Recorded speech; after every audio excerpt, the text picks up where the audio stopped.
If y'all are a sports fan, go over to my sports channel, Ring Culture. The link in the description. Y'all would love the content over there. I actually just did a video about Bleacher Report, goofy top 15 purest scoring list. It's insane, but go check it out. But back over here, nuclear reactor, y'all know I believe every action deserves a reaction. And over here, we are very reactionary. Make sure y'all like and comment down below. That's how y'all push me into the algorithm. And then I'll go get them. When my content hit them and fit them and sit with them. Subscribe and hit the bell notification so y'all could be notified for every time I upload. And I upload a lot. Share my videos and hype my channel. This is your one-stop shop for all different kind of reactions. So look around. Check out the playlist because we going back in the deep end like the Kraken. Today we're going to be checking out a video from Squad Dawkins. It's going to be called 16 Straight Minutes of Michael Jordan Facts that will convince you he is the undisputed GOAT. I don't need any more convincing. I know a lot about Michael Jordan's career. Michael Jordan is the one player that I tell people, the more I learn about his career, the greater he becomes. So they might tell me some stuff I don't know, but it's going to be pretty hard to. But you never know. But I don't want to take too much time in this intro, though. So let's go. Welcome to the Squad Dawkins channel. Here we bring you every fact that will convince you Michael Jordan is the absolute basketball GOAT. Okay. Michael Jordan's final game as a Chicago Bull was a legendary and iconic as his sidekick Scottie Pippen was dealing with back problems, and as a result, Jordan had to carry the Bulls. MJ scored 45 of the Bulls' 87 points in that Also, in that series, in 1997 and 1998 finals, Rodman and Pippen was playing hurt. If y'all notice, Rodman really wasn't rebounding like he was. He had a leg injury and Pippen had a back injury. In 1997, I think Rodman had a leg injury then too, and Pippen had a foot injury. So yeah, Jordan was like doing a lot more than he usually does. To carry the Bulls. MJ scored 45 of the Bulls' 87 points in that championship clinching game. That means a 35-year-old Jordan in his final game with the Bulls scored 51.7% of his team's points. That's crazy. Since the NBA and ABA merger in 1976, that is the highest percentage in NBA Finals history. That is insane. On the evening of October 25th in 1984, MJ's legacy almost ended before it started. The Bulls were playing their first regular season game of the year, and early in the game, Jordan went up for his first official NBA dunk attempt, and it ended up extremely ugly. The defender's leg is caught underneath him, resulting in an awkward and painful landing. Fortunately, after a few moments, young MJ was okay and continued to play in the game. But if that angle had just been slightly different on the landing, it could have resulted in a broken shooting arm or even damage to his neck. As we all know, despite the terrible experience on his first dunk attempt, MJ managed a few successful dunks in his career. Scoring leaders usually don't win championships unless your name is Michael Jordan. Yep. Back then, there was this big narrative that a scoring champ can't lead a team to a championship. And I think Michael Jordan actually talked about this in the Last Dance documentary. That it used to drive him insane that they would say that, and he wanted to prove them wrong. And also, it was also being said that Michael Jordan was too selfish. So yeah, he had a big chip on his shoulder. Scoring leaders usually don't win championships unless your name is Michael Jordan. In the history of the NBA, there have been a total of 5 players who won the championship while leading the league in scoring. And those players are Joe Fulks, George Mikan, Kareem Abdul-Jabbar, Michael Jordan, and Shaquille O'Neal. The craziest part is that MJ has done it more times than all other players of NBA history combined. That is absurd. Only 2 players in league history have averaged over 30 points and over 10 assists in a single NBA Finals series. These are the 2 players who continue to find themselves on their own list. Michael Jordan and LeBron James. MJ did it in 1991 against the Lakers, while LeBron did it twice. I told y'all I know a lot about Michael Jordan's career because he's my favorite player, but he's not just my favorite player. He's the player I also believe is the GOAT.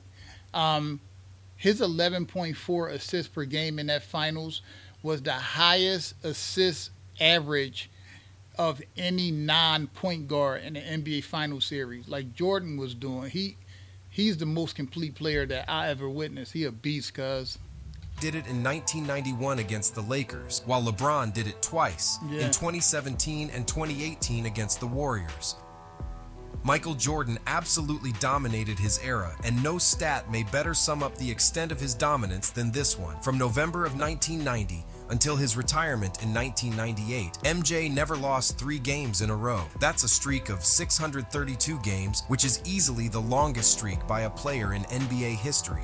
That's Even the super absurd, team bro. of the Warriors with Kevin Durant couldn't accomplish that same feat of avoiding a 3-game losing streak in any of their 3 seasons Yeah, and they together. didn't And do this it. was one of the greatest and arguably the most overpowered team in league. One of The Chicago Bulls set the NBA record for the greatest regular season with a 72-10 record, which made them the first team in league history to eclipse 70 wins in a season. Yeah. Not only did the Bulls win 72 games in 1996, but they were extremely close to reaching the 70-win mark in the following season as 69 well. games. In the 1996-97 regular season, the Bulls actually had 69 wins heading into their final 2 regular season games. The first game was in Miami against the solid Heat team that they would later meet in the Eastern Conference Finals. Yeah. The Heat won this regular season contest by 10 points.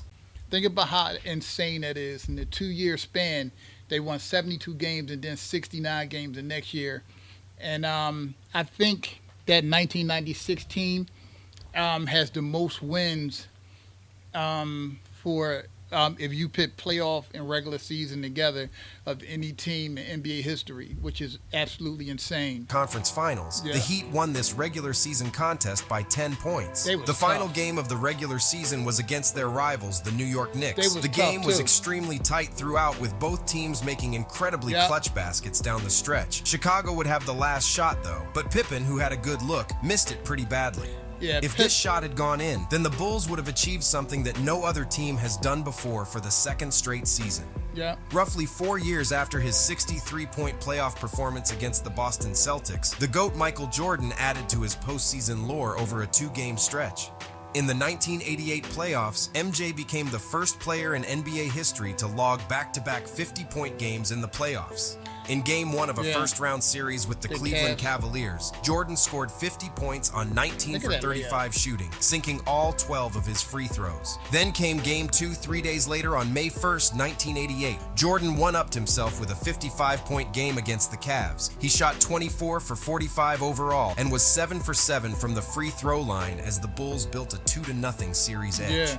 The Cavs forced a decisive Game 5, but Jordan delivered there too. His 39 points powered a series-clinching 107-101 Bulls win. There have been many explosive scores throughout the league's history, but there are a few players who could score in bunches while remaining extremely efficient. For example, Tracy McGrady had just 8 games. I literally just did a video about the Bleacher Report purest scorers of all time, top 15, and they have Curry and Durant over Michael Jordan. The problem with that is Jordan gets more efficient the more shots he takes, and Durant gets less efficient, and Jordan has way more scoring feats than Steph Curry. Even though Steph Curry holds some feats above Jordan, like Steph Curry has the most, I think, 30-point games over 30 years old, or 40-point games over 30 years old, or something like that. He has like 2 more than Michael Jordan. But Michael Jordan was the most efficient player in NBA history until Joker passed him. And one of my subs told me that Embiid passed him too. I'm not sure if that's true or not, but yeah, Jordan is extremely efficient. Explosive scores throughout the league's history, but there are a few players who could score in bunches while remaining extremely efficient. For example, Tracy McGrady had just 8 games in his career where he scored at least 40 points while shooting at least 60% from the field. Kobe had 23 of those games, and well beyond that is Michael Jordan, who had 70 games where he scored at least 40 points on at least 60% shooting from the That's field. crazy. To put that in perspective, throughout his career, LeBron James has a total of 74 games where he scored at least 40 points. points, and that's in total, regardless of efficiency. Out of the 74, LeBron shot 60% in only 35 games. Wow, that's still impressive. MJ is the only player in NBA history to win an MVP, a scoring title, first team all-defense and NBA championship, and a finals MVP all in the same season. And amazingly, he did this 4 times. Wow. Jordan is the player with the most combinations of scoring titles and all-defensive first-team honors with 9. He's also the only player to win the scoring title and the Defensive Player of the Year award in the same season. His 35-point scoring average is the highest for any defensive player That's insane, bro. the same season. His 35-point scoring average is the highest for any Defensive Player of the Year winner. By Jordan far. won the NBA championship and the scoring title in the same season 6 times, most by any player, and his 32.6 scoring average is the highest for any player in a championship season. MJ is the only perimeter player in NBA history to average 30 points in a single season while shooting 50% from the field, and he did it 5 times. Scoring was And the only other player that did it more than him was Wilt. Wilt did it 6 times. a perimeter player in NBA history to average 30 points in a single season while shooting 50% from the field, and he did it 5 times. Scoring was obviously Jordan's standout skill, and he still holds the all-time record for leading the NBA in total points scored 11 times. Yep. Additionally, it is also an all-time record that Jordan led the NBA in scoring 10 times. Also, an all-time record is Michael's career regular season scoring average of 30.12 points per game. Insane, bro. He also holds the all-time playoff points per game record with 33.5 points per game. In the playoffs, MJ was a killer. He still has the all-time record for most points ever in a playoff game with 63 against the Celtics in 1986. Jordan's first ever game where he scored over 50 points was the 63 in the playoffs. Yeah. Jordan set a didn't know that. still-standing playoff record in the 1991 Finals against the Lakers when he scored on 13 consecutive field goals without a miss. And that's the 13th shot right there. Jordan was ridiculous, bro. I've never seen anything like Michael Jordan. That is a finals record, but it is also an all-time playoff record.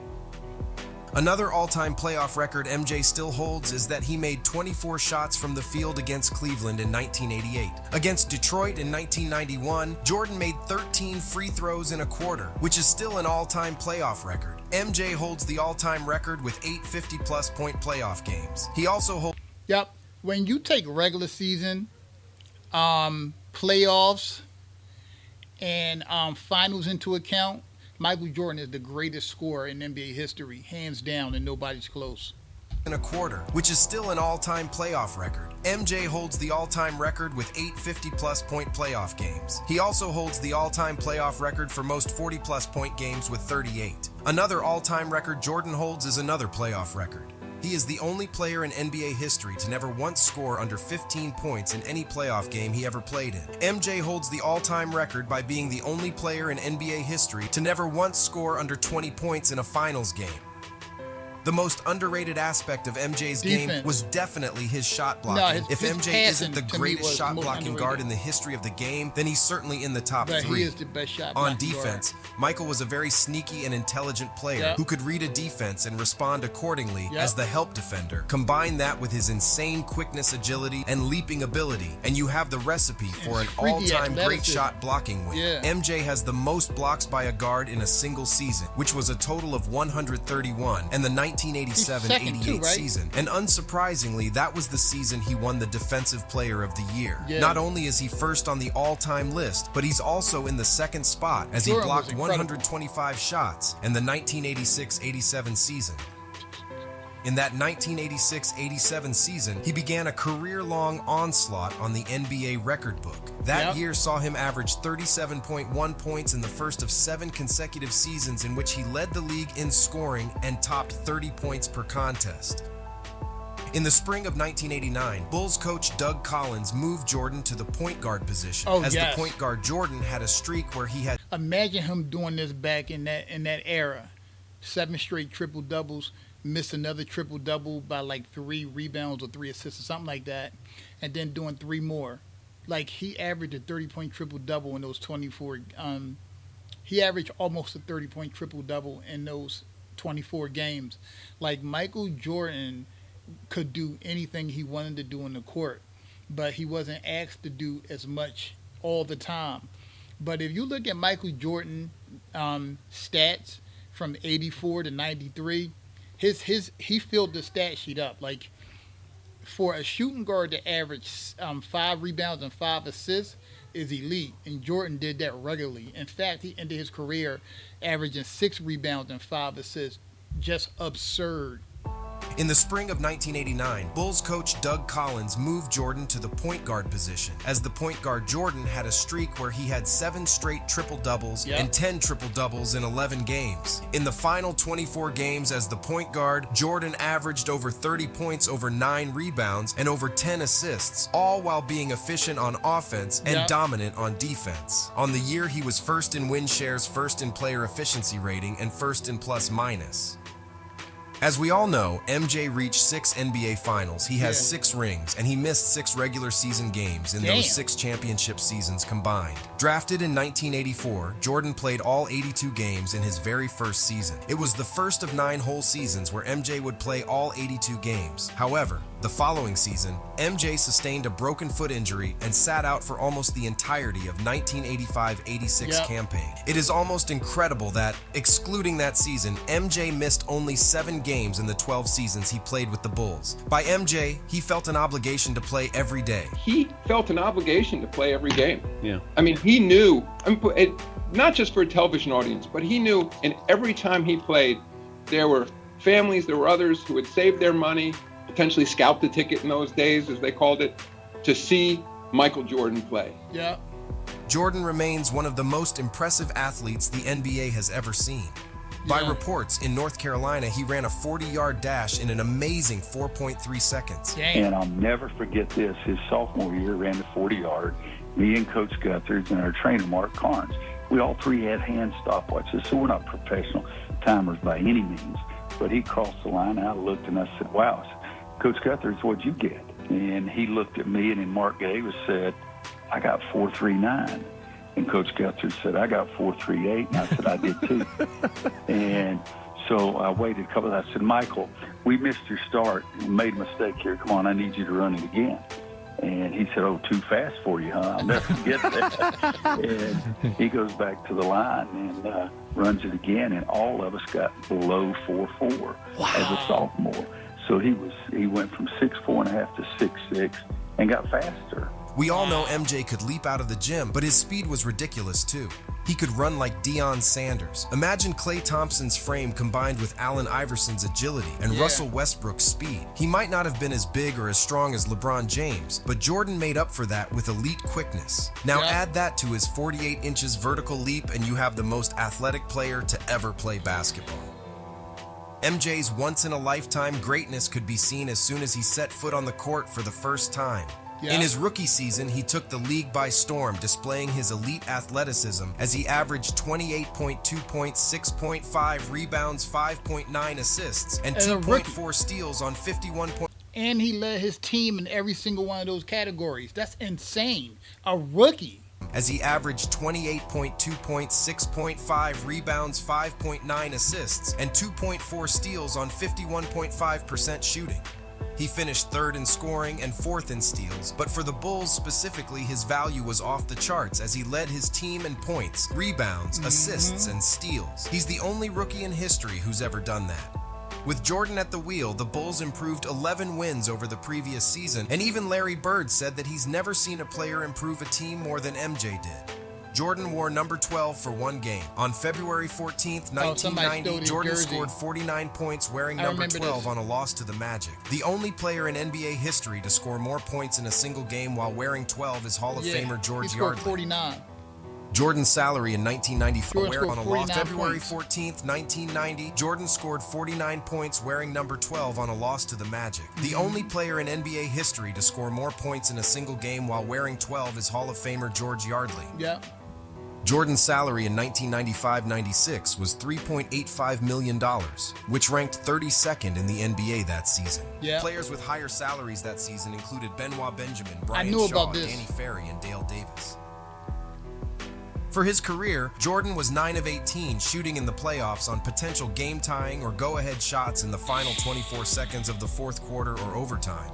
He was a perfect 3 of 3 on such shots in games when his team faced elimination, and 4 of 7 when his team had an opportunity to clinch. Wow. By the end of his tenure with the Bulls, Jordan had developed into the game's best mid-range scorer.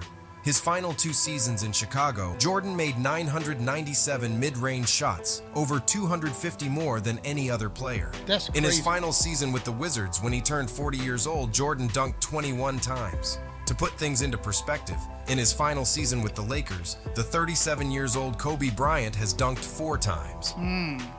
MJ's title teams did not blow leads. In the 6 seasons they won the title, they were 42-0 in the playoffs and 210-5 in the regular season, when leading by 10 or more entering the fourth quarter.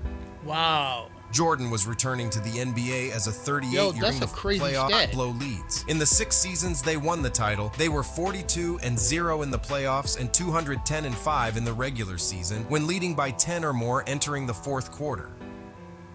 Jordan was returning to the NBA as a 38-year-old who was trying to get back into basketball shape. The comeback had plenty of physical obstacles as well. Jordan was heading into his return dealing with tendonitis in his wrist and in both of his knees. During a pickup game that offseason, Ron Artest had broke 2 of Jordan's ribs while playing physical defense on MJ. One day me and Michael was just like tussling hard. He wanted this position, I'm like, nah, you can't have this position. You know what I'm saying? So when I was trying to deny him and get his arm out the way, my elbow hit him in the ribs. Damn. Then his ribs cracked. Jordan would also go Metal World Peace must be strong as hell to break somebody's ribs like that. That's insane, bruh.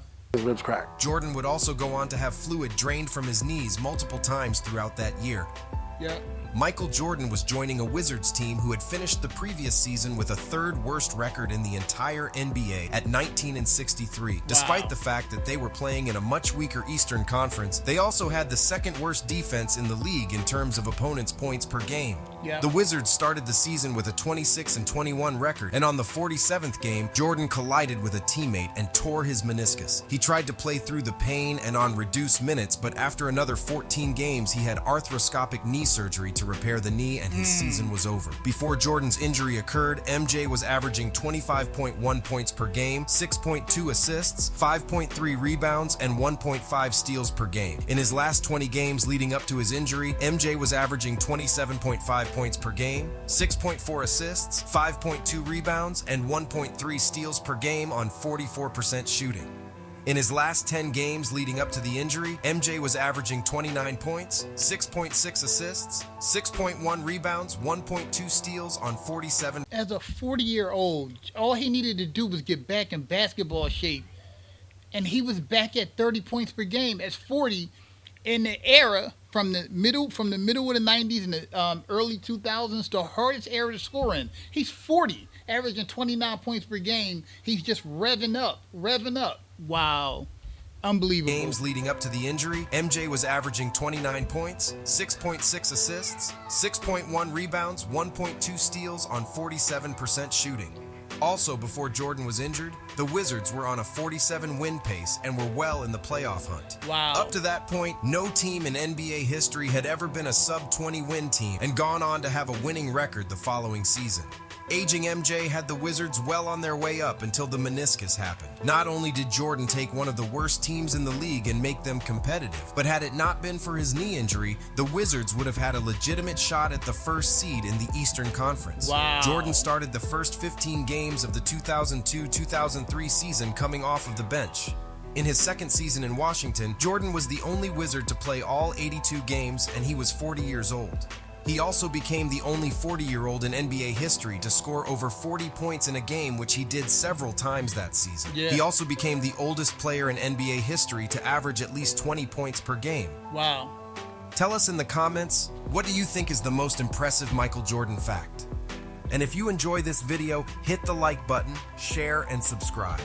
I know those last 2 things LeBron broke.